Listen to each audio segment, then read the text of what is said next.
kuniriye hogaami buntland in badan Soomaalina haybiyo goob alla wada heshiiye hogaami buntland in badan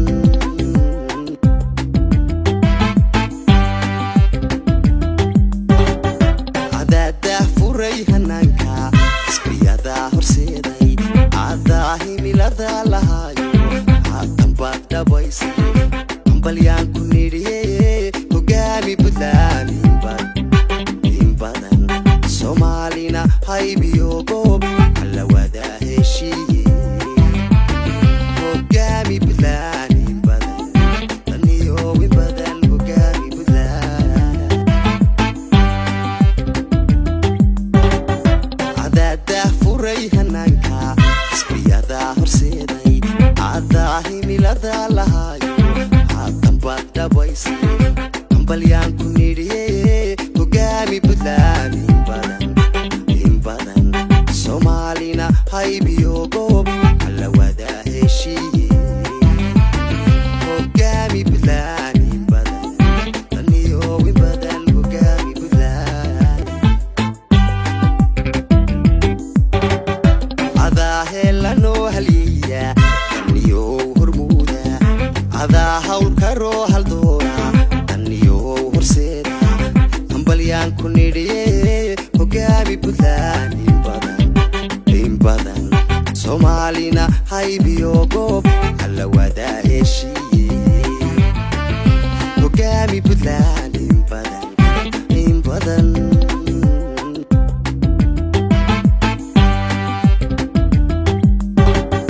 adada furay hananka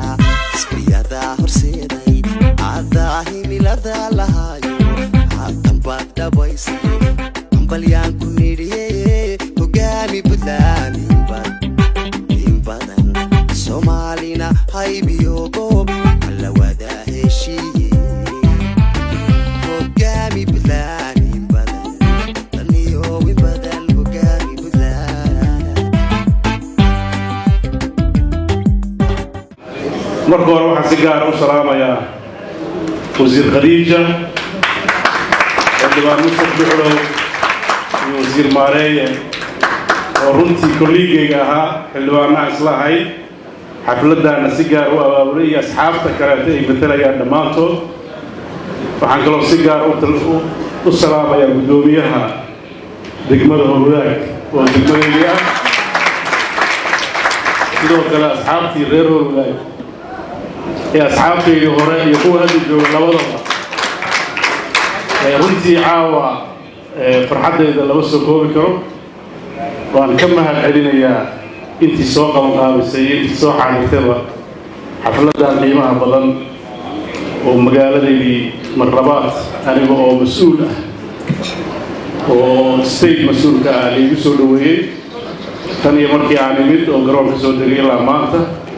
waxaan si gaara uga mahad celinayaa gudoomiyaha gobolka ahna duqa magaalada runtii sida la sheegay xasuus iyo waayo iyo farxad bayna gelisay waan jeclaa dad badan oo jiilkayga maanta halkaas ku aragnay iyo dadkii hore waa ku faraxsanahay inaan wada qaadanno habeenkan siyaasadda ka fogay laakiin ma hadda xoogaa lagu celiyo horta ma waxaan rabaa halka inaan ka caddeeyo anoo saaxiibaday ku hadlay afkooda heshiiska dhacay annagu keliya maan heshiina heshiiska bulshada Soomaaliyeed looma qaano dadkoo dhan inay heshiiyaan oo la iscafiyo kursiga uu mahad la soo carara waa soo ceshan kartaa waan ku leelahay waxaan ballan qaadayaa hadduu soo noqdo inuu soo ku soo noqdo hadduu galmudug yaalana waan ka daba tegayaa inaan kala shaqeeyaan halka sheegay waa saaxiib qaali oo muddo dheer aan soo wada shaqaynay saaxiibada kale uu hadlay oo xildhibaanada hadda ah annaga garanayna xildhibaan wax doon ah inaad garab naga heshaan maahane turunturooyin naga fulan maysaan insha Allah dabcan heshiiskan muqdisho lagu gaaray oo ka soo bilowday Samareeb ama magacii hore x dhuusamareeb hadda waa laga bedelay afkiina iska bartay intaas runtii wuxuu ahaa heshiis loogu danaynayo dalka iyo dadka waxaan uga mahad celinayaa madaxweynaha jamhuuriyadda federaalka soomaaliya muddadii dheereed oo wasiirka shirkaas u fadhiyey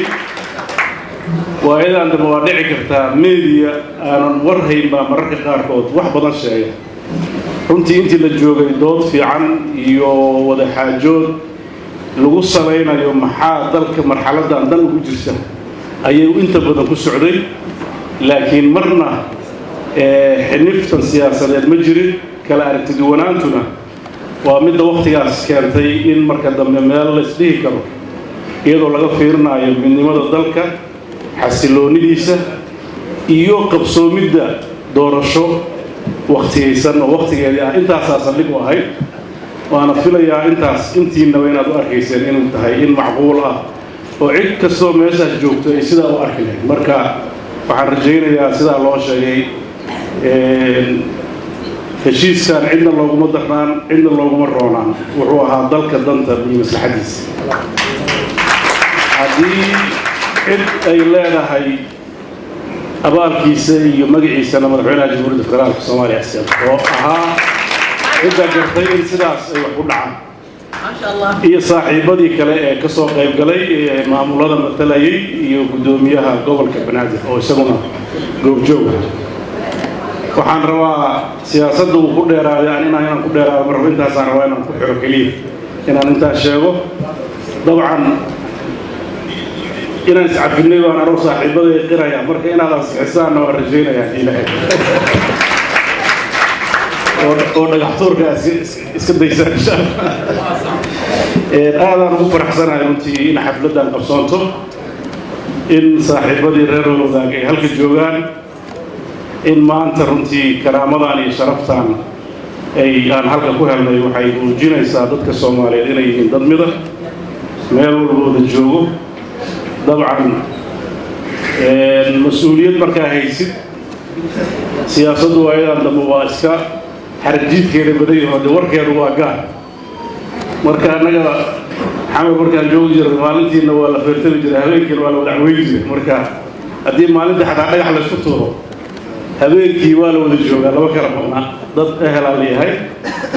runtiina dalka iyo marxaladdu maraya sababahaas keenaya oo ah dib u dhis baa lagu jiraa aragti kala duwanaantu waa shay dabiici marna xumaan ma jirto waxaan jeclahay inuuna hadalka iga xumaan oo aan siyaasad waayadan dambe siyaasaddan ka sheekeyn jiro ila fogaanin inaan u mahadnaqo dhammaan intii halkan ka qayb qaadato ugu horeeya fanaaniinta qaranka zakariya kooxdii farka loorka ahayd ee halka caawa runtii wacdaraha ka dhigay iyo miidiyaha iyo inta kale oo khaasatan milkiilaha hoteelka iyo dadkii sidan cashadan sharafta badan iyo waqtigan wanaagsan iyo qiimaha la isku dubriday dhammaantiin waxaan jeclahay inaan iga mahad celiyo waayin xasuusiyeen oo haddee dhulkii aan ku baashaali jirna wey marka insha Allah waxaan rajaynayaa muqdisho quruxda ay lahayd wuxuu ahaa amni quruxdu daaraha iyo dhismuhu macno badan ma sameeyo magaalo runtii labada habeenimo iyo saddexda habeenimo meesha la rabo la iska aadi jiray annagoo holodaag degan baan saddexda habeenimo cabdicasiis ka tegi jiray iyo labada habeenimo wax dhibaato ah iyo waxaad ka baqaysay ma jirin hadda waxa u weyn oo haysto waa arrinta amniga taasna waxaan rajaynayaa ilaahayna waa u baryeennaa dowladda iyo dadkeeduna waxaa la rabaa insha Allah dhammaantiin annagu isirno inaan amniga uun xoogga saarno haddii ammaan la helo waxyaabaha kaleeto dhan iyaga iska imaanaya marka insha Allah muqdishona waxaan u rajaynaynaa guul iyo horumar guddoomiyaha iyo maamulkiisana waxaan u rajaynaynaa waajibaadkooda inay gutaan degmada howlwadaag si gaara waxaan u rajaynayaa xogteeda waan hayaa isbeddel inuu ka jiro waa la socdaa caqabadaha gaarka u haystana si gaara inaan uga sheekaysanaa rabnaa si gaara inaan waxaan rabaa howlwadaag wixii karaarkayga aan uga qabto maxaa yeele waa meesha ku soo barbaaray aad baad u mahadsan tihiin mar rabo inaan hadalka xumeeyo oo wax badan ku dheero laakiin mar labaad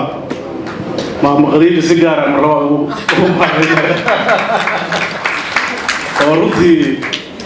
هولودان كي دبتها هيدا قفل عيل قروي عيل إبراهيم أنا قولين رجع هالك كل شيء كينا المدينة بغلا يوم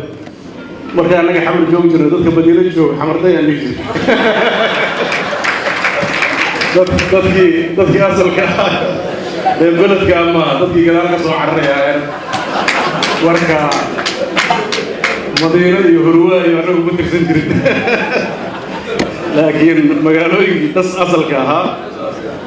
عدقة وهاكين ويقولي عثمان وقعي سكر مقدر عثمان سنة عثمان يا عثمان بيدي سي يا بشير قومي يا هذا كنبضة نجير سي ويرد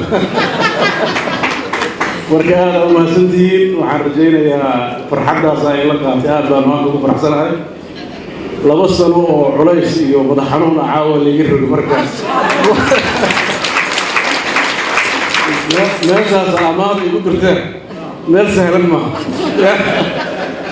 لا شنو حي ما مركز صابت أنا رجال كسيال مركز ما سنتين وكمان علينا يا وحنا رجينا يا كوع وبري وغلقابياش هلكا يغليجو يتيب وزيردا قروا إنه معزومين إن شاء الله حلو الوقت يعني وحنا رواتيكا هنا نقومها النقو بدونيا وكهوين كبطولة ورنتي دور جارنا نقصوا بوغتي والله ذكر كذا إنت كمان إلا ودلني رضا هوين كأيو رنتي بطولة شك قبل وحوي دلك تاريخ بدنا كلها دير بيسوها الكنيسة مركب فنانين جوردن يكسروا تجي هنورية رودان مكمل هاي هذا وان جتجي أبدا ما سنتين والسلام يا دمانتي والسلام عليكم.